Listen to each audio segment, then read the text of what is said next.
Hello and welcome back to Mountain Coffee Outdoors. I'm Gareth. I decided to take advantage of the cool weather this weekend to come out and do an overnight camp out. It's actually, so far this winter, it's been overall pretty warm, and I was starting to wonder if it'd ever cool off all that much. But we got a little short cool down for this weekend, so I decided to take advantage of it. And I decided to do a sort of a theme with this camp out. It's stuff Finnish, I guess, things from Finland. Over the years I've accumulated a few bits and pieces of Finnish gear, and a while back I got some Finnish chocolate down in Lindsborg, the Swedish town that's by where I live. And I finally found squeaky cheese. I can't remember what you call it in Finnish, and I'm sure I wouldn't be able to pronounce it anyway, but I found it in the store finally, so I got some. So anyway, I decided to come out and kind of do a Finland thing. And I don't know, I might have to go home and hop in the sauna to, kind of cap off the trip, I guess, in Finnish fashion. But anyway, yeah, I'm out here wearing my M36 wool cap and my, probably can't really see them in the shop, but I got some Finnish wool trousers a couple years ago, actually. This is the first time I've actually worn them. Brought my Finnish sleeping mat and, stuff like that. So I think tonight I'm just going to sleep in my Polish Levu, which it's Polish, so it's not Finnish, but I know the Levu comes from the Sami people, I think. Although I'm not sure they're always tents. I think they're usually more of a hard structure. But anyway, that's kind of a Nordic, Northern European inspired shelter. So I'll sleep in that tonight, I think. So I guess I better get the shelter put up and have wood to process, cut, and all that stuff. One thing I have on that aren't finished at all are my pair of Steger or Steger, however you say it, mucklucks. And they're kind of a Cree Indian muckluck design, and they're made up in Ely, Minnesota. I've been wanting a pair of these for quite a while. I finally got a pair this winter. Then I started becoming worried that I'd never get out and wear them this winter because it was so warm. But I figured it was cold enough out here today to wear them. It's about 21 degrees Fahrenheit or so, which isn't all that cold, but at least the bit of ice and stuff is staying frozen. And tonight these things will definitely keep my feet nice and warm.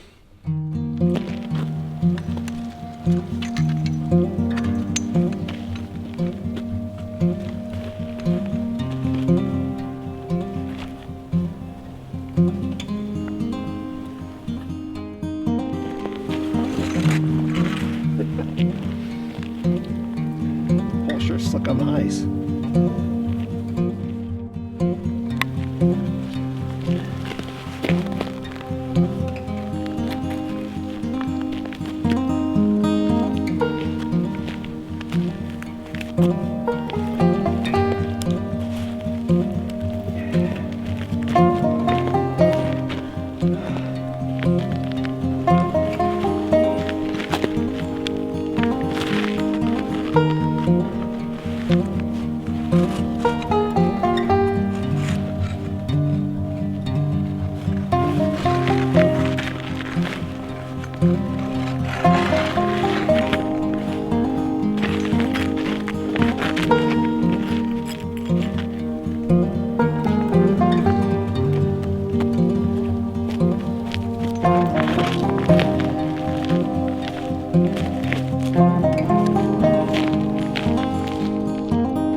But to keep the pole from slipping around, I took the axe and I beat a little hole down there for the pole to sit into.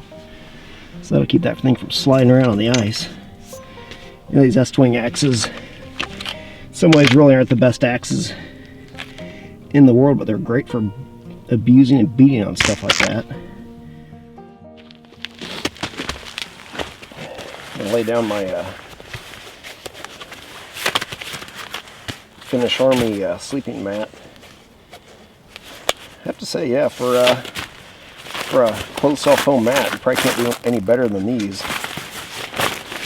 It has a ground cloth incorporated there with the flaps on either side to keep the moisture off your sleeping bag.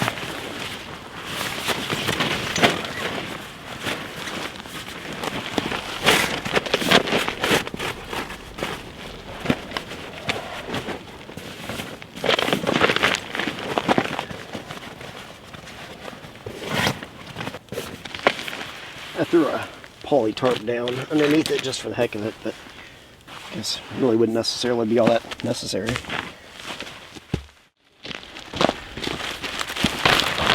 Alright, don't tell anybody, but I'm going to throw my my X-Therm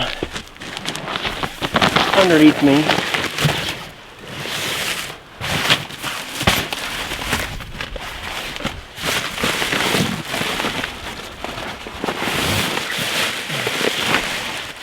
I'm sure I would be okay without it, but it will add some comfort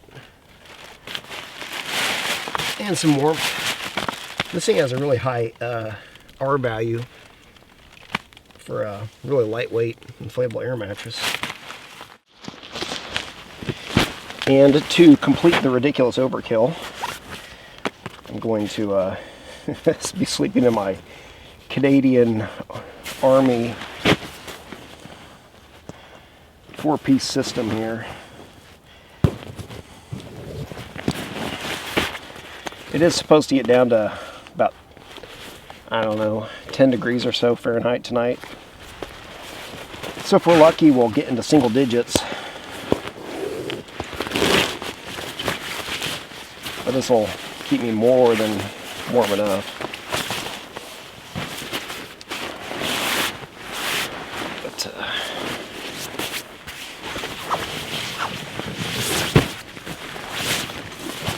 Outer bag there,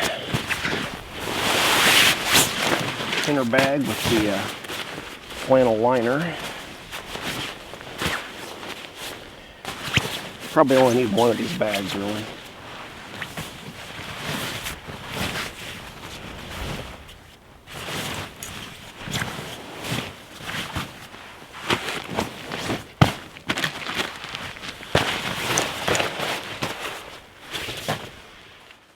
We'll let that sleeping bag fluff up there. It's a good down sleeping bag. I will be more than warm enough in that tonight.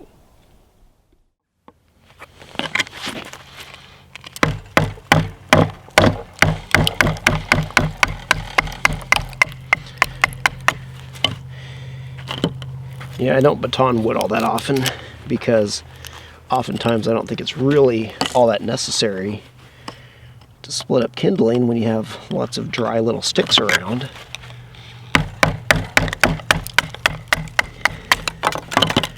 But yesterday we had an ice storm, so most of the small little twigs have ice on them. So that will make starting a fire harder, obviously. So I figured I would split up some cedar for kindling. Oh yeah, going with my Finnish theme, I'm using my Bush Radical Minto knife, which is, at least in my mind, more or less a Puukko style knife. Puukko, I think I said that right. But anyway, you know, nice short little blade. I believe the Puukko originated also with the Sami people that live up in northern Scandinavia and Finland.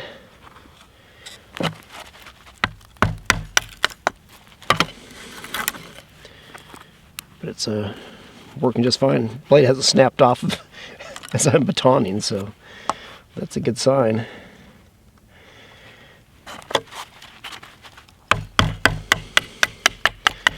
Seems like some people love to baton wood all the time.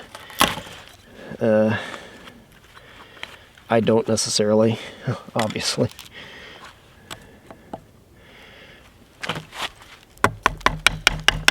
But if wood's wet on the outside, usually you split it up on the inside, it's still dry there. So it comes in handy. Let me just kind of fuzz some of this up a little bit.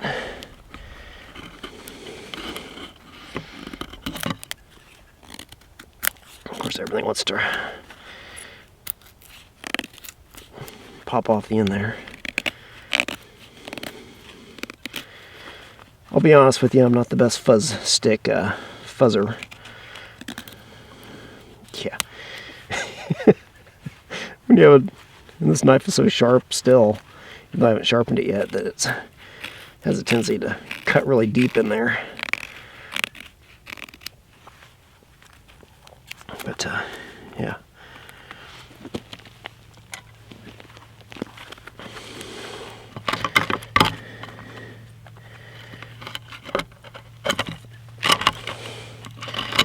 Yeah, that piece of wood just isn't going to work for that, is it? Show you my lack of skills here. Just carving right in there. Obviously something I need to practice more often. Yeah, I'm just losing all my shavings now. Yeah, that's I don't even know if you can see that very well, but that's pretty pathetic. That's a really sorry excuse for a fuzz stick.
Beautiful eastern red cedar, or Juniperus virginiana.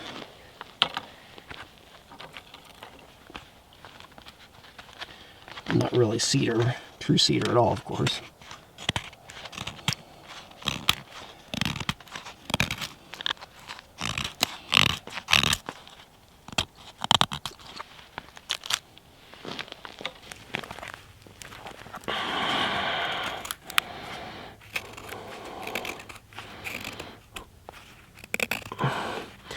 Also helps I'm not really paying that close of attention to what I'm doing. In some ways, it's a little bit better. Still not that great, but better than the other ones.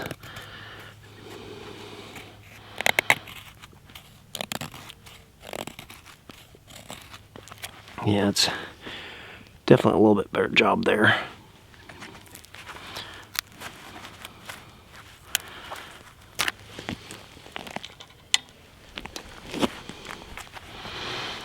We'll probably shave up some fat wood to, yeah, I just keep losing my bits there. Probably use a little fat wood on the fire to get it going too.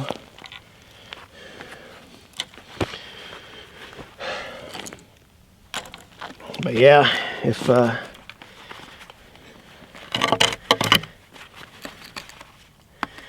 everything's wet, batoning a little bit of kindling can definitely be a good idea.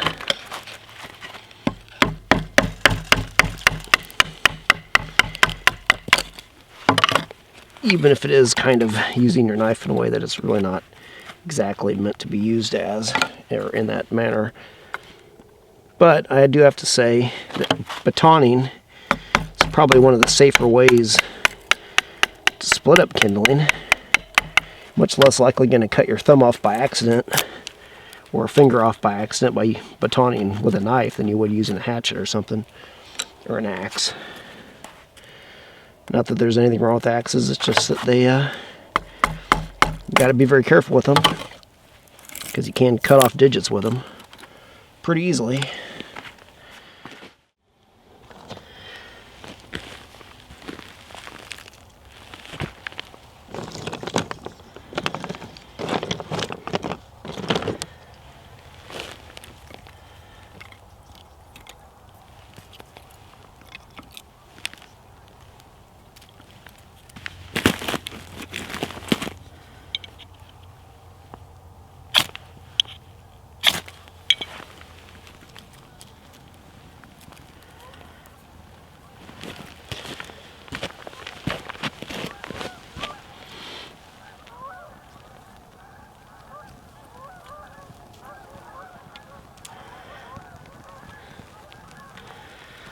Fatwood shavings are definitely burning well. There's dark smoke.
Probably better be careful with how many of the sticks I put on there that have a lot of ice on them while this fire is still so small.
Alright, we'll do this again because the first time apparently I didn't hit record.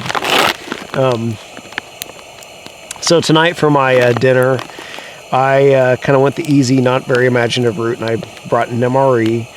This is the Menu 5, and this one was packaged, I think, about 5 or 6 years ago. So Menu 5 may have changed since then, but it's chicken chunks, white, cooked. I don't know if you can see that very well. Have to admit that's not a very imaginative title. If it was tuna in there, they probably just would have called it like tuna chunk light or something, left it like that. But anyway, you know, a lot of the other menu titles are like beef ravioli, something like that. Give you a little bit better idea of what's probably in there.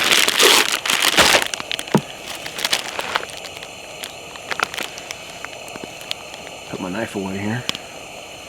Didn't even need it. Alright. So in here we have, here's the chicken chunks. And they're not frozen. I left them on my truck on the dashboard hoping that the sun would warm them up just enough to keep them from freezing. Cranberries, osmotic. I think you can see that. Probably not. I'm not really sure what osmotic cranberries are. I guess that means they suck moisture out of your mouth, I guess. I don't know. M&M's. The First Strike bar. It's like an energy bar. Chocolate flavor. I don't think I've ever had a chocolate one.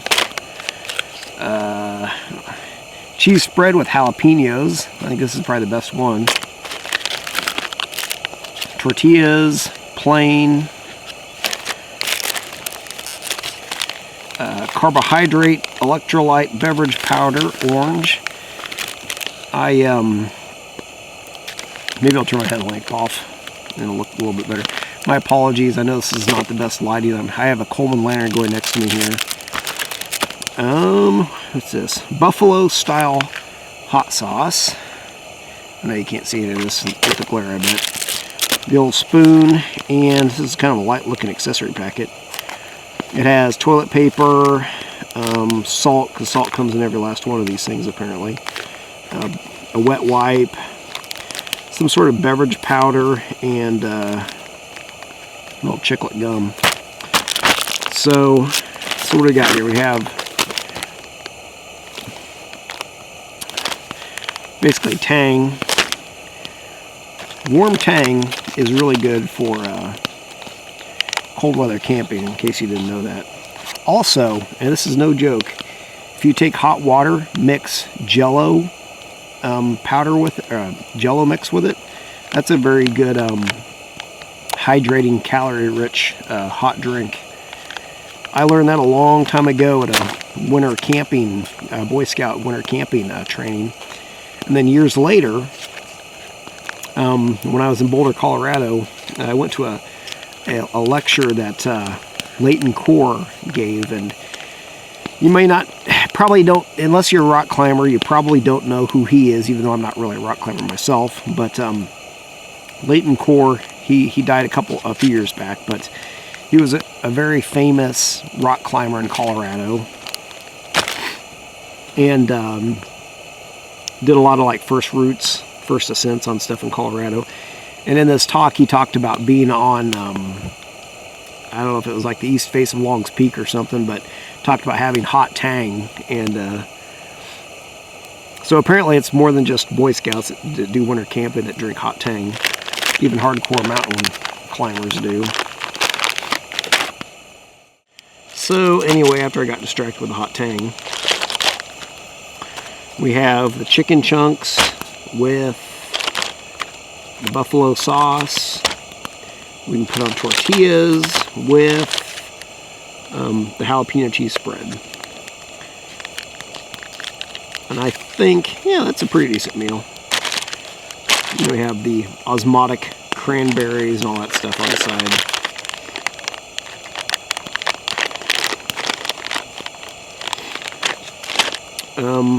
But yeah. Now wait a minute. This meal did not come with a flameless ration here. I was kind of debating whether or not to use that to heat this thing up, but it didn't even come with one. So I'm gonna do what I was planning on doing anyway. Don't tell the Finns, but I brought a Swedish stove with me.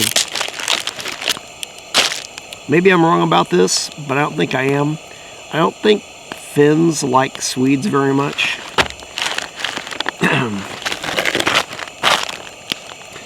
But as far as I know, Norwegians seem to like the Swedes well enough, I guess.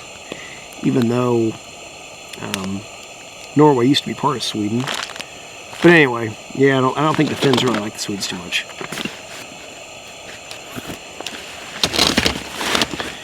But I brought my trusty old Trangia stove with me, so heat up water. I'm just gonna heat up a pot of water and throw the food items in there, and it'll heat them up nicely.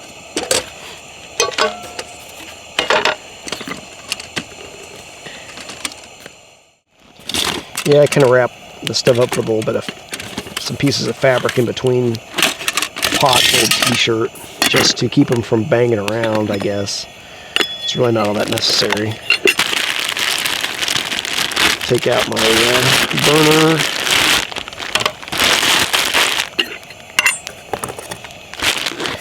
I'm going to use the little tea kettle later to heat up some water for some hot cocoa or something. I guess I'll use the bigger size pot. They're almost exactly the same size.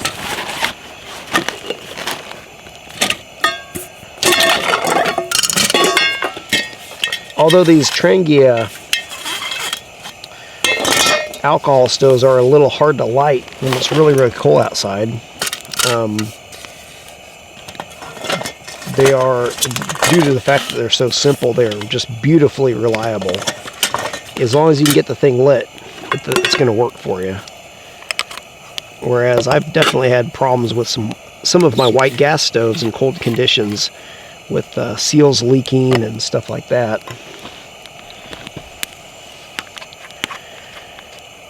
Add a little bit of fuel here, alcohol.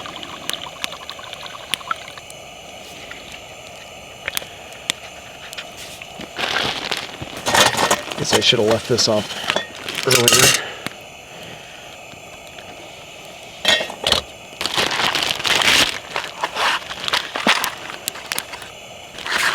You can use the old Swedish invention of the safety match here.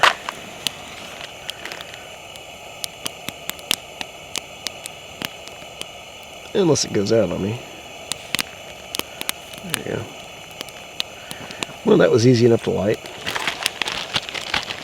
I actually have some actual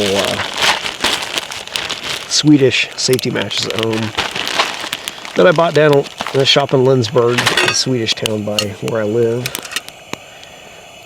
Once again, you know, don't tell the Finns that. So put this on there.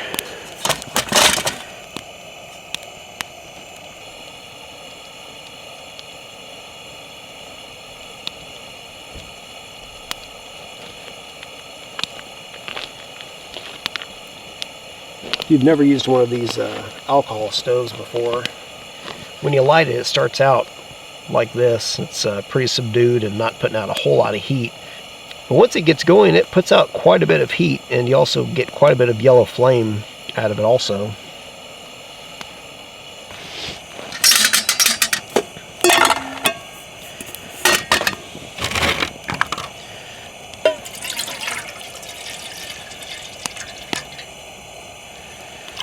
Yeah, something like that ought to work.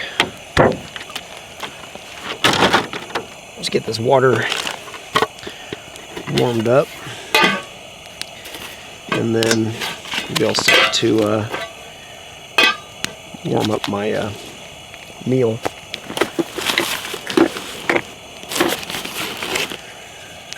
Once again, which you know this if you watched some of my other videos, but I really suggest that if you get one of these Trangia cook sets with the non-stick frying pan, that you get a plastic pot gripper so you can pick it up with that and not scratch the non-stick coating, because the one that comes with these is aluminum, and it works great for all the other pots, but you have to be really careful with it, otherwise you'll scratch your non-stick pot.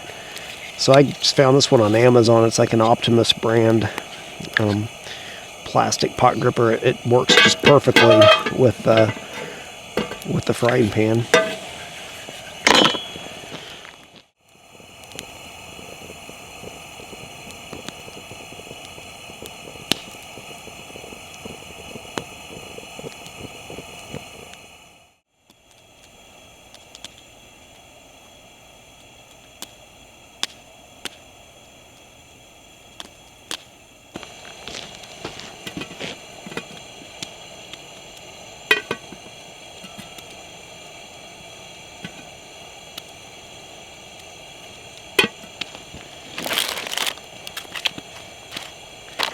Gonna go ahead and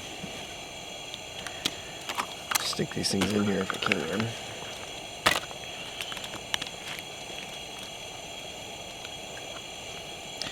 Chicken chunks, the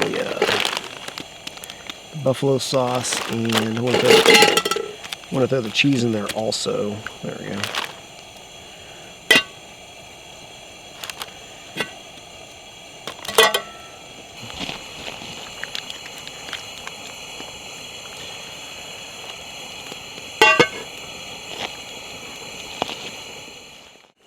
Okay, so this thing is boiling, so I'm going to take this off. Put this over here on these sticks so it's not directly on the ice. Put the lid back on it, and I'm going to let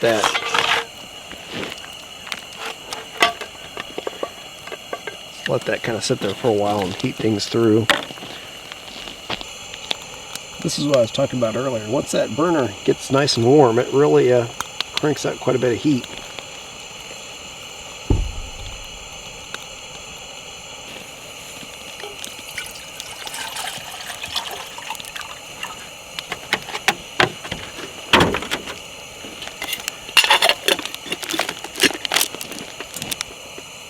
Put some water on for a warm beverage.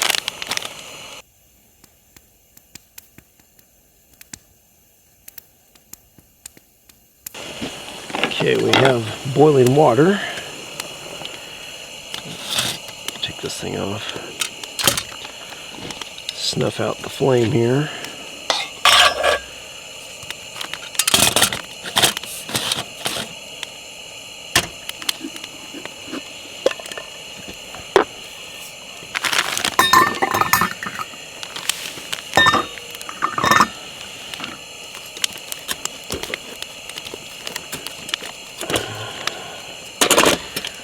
Move that over there.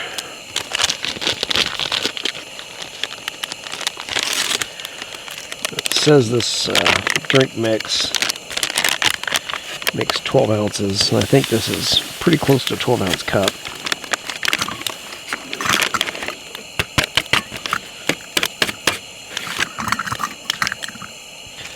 Dump that in there.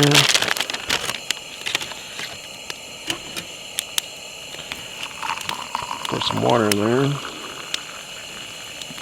There we go.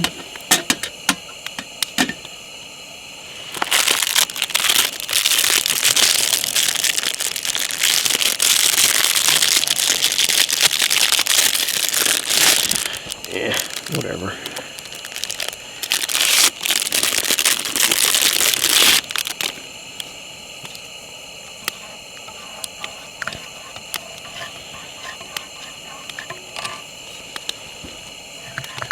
Good hearty warm beverage.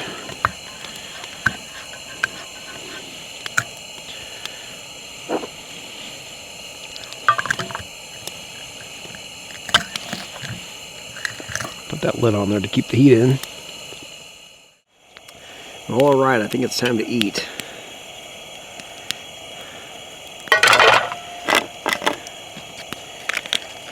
the cheese spread out to hopefully cool off a little bit.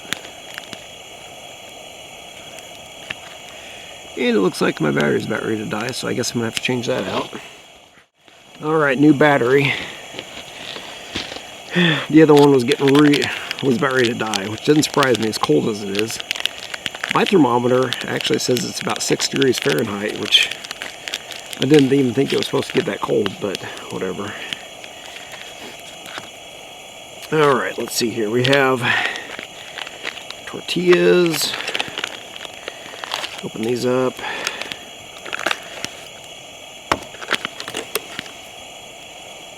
I smell tortilla-y, I guess.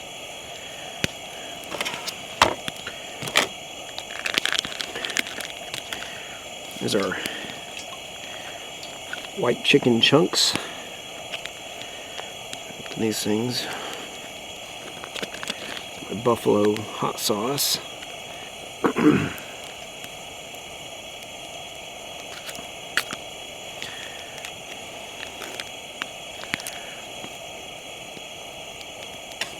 I would lick the hot sauce off of this, but I have a feeling the knife will freeze in my tongue if I do. There we go. Oh, where'd my spoon go? There we go.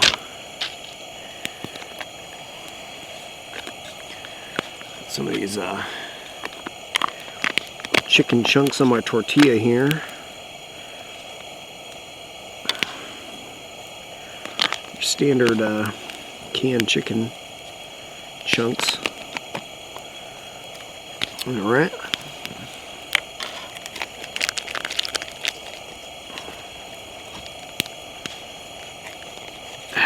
Why'd I put the knife away?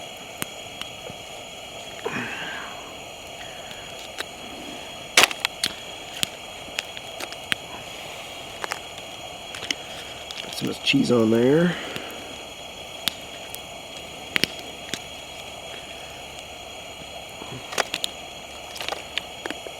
Some buffalo sauce, runny buffalo sauce, of course. Alright. And already my tortillas are pretty well half frozen. Meals like this aren't necessarily the best thing to eat when it's really cold outside, I guess. But here is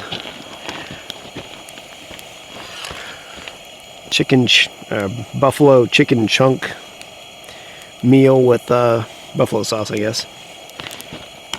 Jalapeno cheese, whatever.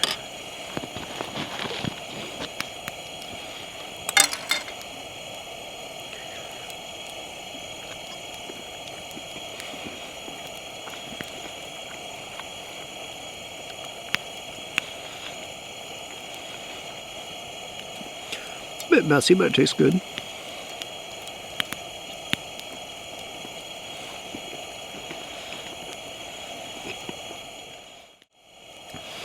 I'm going to eat my other chicken tortilla here, and then I'm going to break out the Finnish squeaky cheese. Alright, going to break this out before it freezes here. This is that squeaky cheese I was talking about. I guess in America we call it bread cheese, but I do believe this is the same sort of cheese. It says, makes a great breakfast, delicious snack, or wonderful dessert. Be creative. Dip it in your coffee, cube, and microwave for 30 seconds, or saute in a skillet, top with jam, honey, walnuts, or syrup. But, and on the back it says, in Finland they call it Julstopia, something like that, which roughly translates to what we called around here in these parts,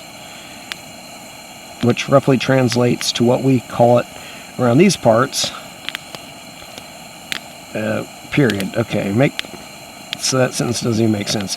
Make no mistake, there is no bread involved. It is all pasteurized cow's milk that has been baked after formation into cheese, hence the roasty, toasty appearance. In fact, Julsto would traditionally take the place of bread at the breakfast table and was used for spreading jam or dipping in coffee. Just heat it up in a skillet or oven until warmed through and gooey. That is a custom worth resurrecting in our book. leave it to the Wisconsinites. They know how to get a chili day started right. So this is made in Wisconsin, but whatever. So no, it's not actual Finnish squeaky cheese. Julstopia, or however you say that.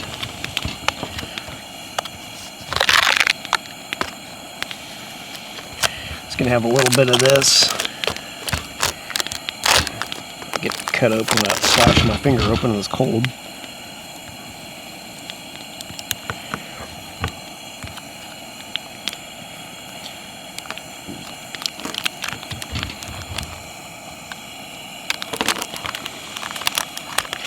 Yeah, it has this kind of roasted, caramelized appearance to it.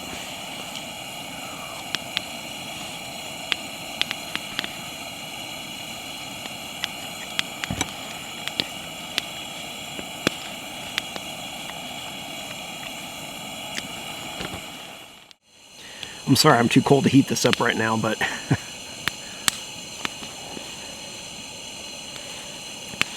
it's really good cheese. At least when it's warmer and you chew it, it really does squeak on your teeth as you chew on it. But I think when it's so cold like this, it doesn't do that.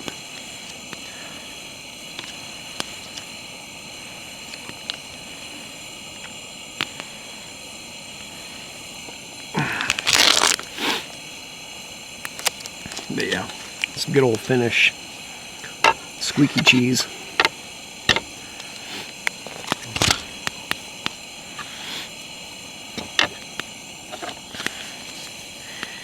And have this Finnish chocolate.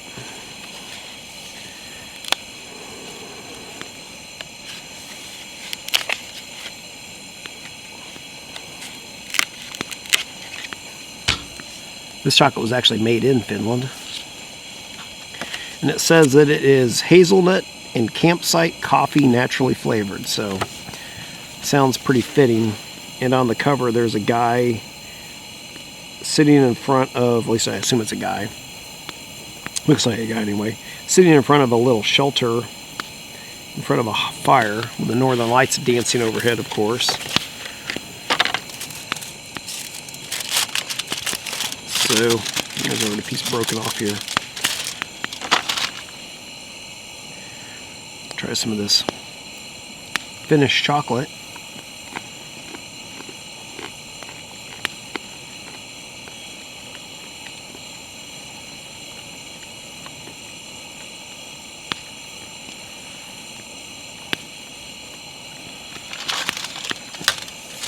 Very good.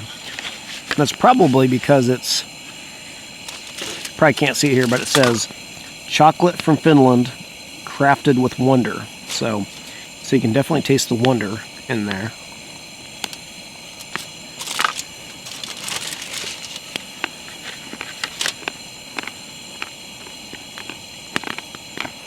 This is some very good chocolate.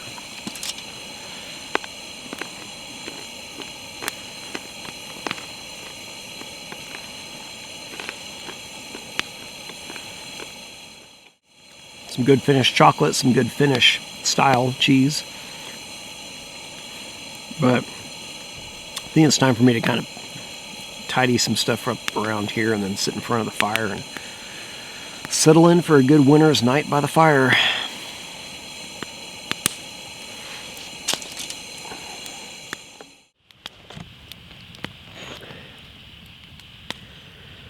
Nothing like a good warm fire on a cold winter's night. I think I may have been wrong in what I said about my thermometer reading earlier. It is now about 9 or 10 degrees Fahrenheit. I think before I said it was a little bit too low or something. But anyway, earlier when I was thinking about coming out and doing this Finnish themed camp out, I realized that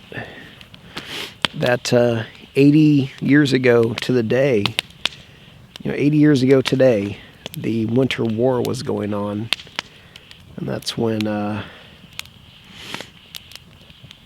Stalin basically decided, because Hitler was doing what he was doing with like Poland and then France and all that, Stalin decided that he would take advantage of that and try to get some land out of Finland that Russia had lost, I think, after World War I, when Finland became a country. And the Soviet Russians tried to invade Finland, and although the Finnish forces were outnumbered by the Russians, they really did a pretty darn good job of defending their country, and they really didn't lose too much land to them. And that war was overall fairly short, but it was over the winter of 1939 and 1940. And so yeah, it's just 80 years ago. The Finnish troops, they knew their country. They knew what it took to deal with the winter and the cold and the terrain, and they were able to use that to their advantage. Well, shoot, I should have made a Molotov cocktail in celebration of the 80th anniversary of the Winter War. Molotov was the, I'm pretty sure, if I remember correctly, Molotov was the Soviet foreign minister, I believe. So the Finnish apparently didn't like him too much, and for probably obvious reasons, and they named the Molotov cocktail after him. But using improvised weapons like that and things of that nature, it helped them, defend their country. But yeah, I'm not Finnish myself, but I am Norwegian, so I do have some Nordic blood in me. Although that's different than the Finns, but anyway. I kind of love all things northern, I guess, for whatever reason. Winter camping,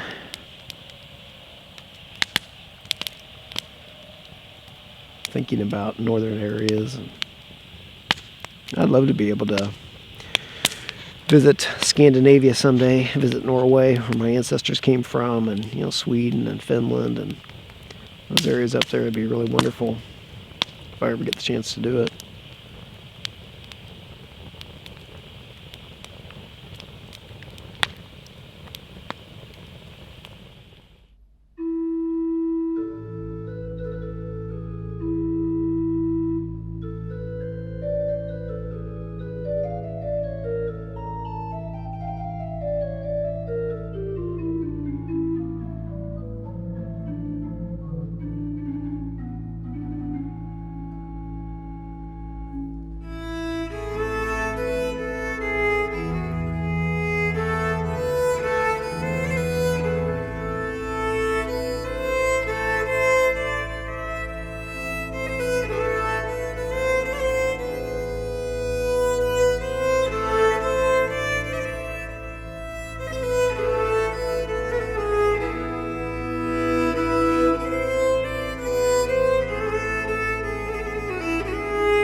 Well, I managed to make it to the sauna to complete my little Finnish camping trip.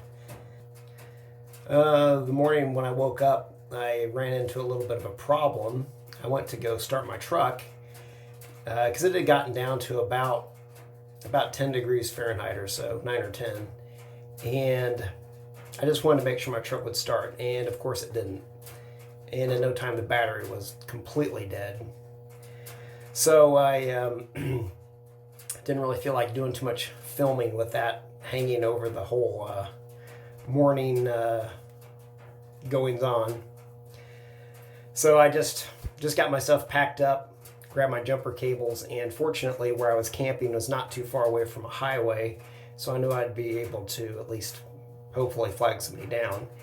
And the first person that stopped after about the fourth vehicle or so to go by stopped, and it was a sheriff's deputy. So he was, I can't thank him enough for helping get my truck started, because it wasn't just a simple dead battery needing a jump. Turns out my truck was having electrical problems, so it took probably at least an hour of trying over and over and over again to get that darn truck started before it finally started. And got it running, got it warmed up a little bit, and then it worked okay. Got all those problems straightened out with the truck finally, so don't have to worry about that going forward. But anyway, that's why I didn't shoot any video. All I got was some nice scenes of the frosty morning, which I froze my fingers filming, but I think it was worth it. But anyway, here I am in the good old traditional Finnish sauna, finishing up this trip, and hope you enjoy it. I did realize after the fact there were a few more Finnish things I had that I could have brought with me on that camping trip, like my kuksa cup that I think it's from northern Finland. I think it may have actually been made by Sami folks. But anyway, I had a few more pieces of Finnish gear I guess I could have broken out on that trip, but that's all right. But anyway, hope you enjoyed the video. This little, it's kind of silly themed video of things Finnish. So anyway, this is Gareth with Mountaincoffee Outdoors. I'll be seeing you next time, and hopefully I won't be as hot and sweaty. See you next time.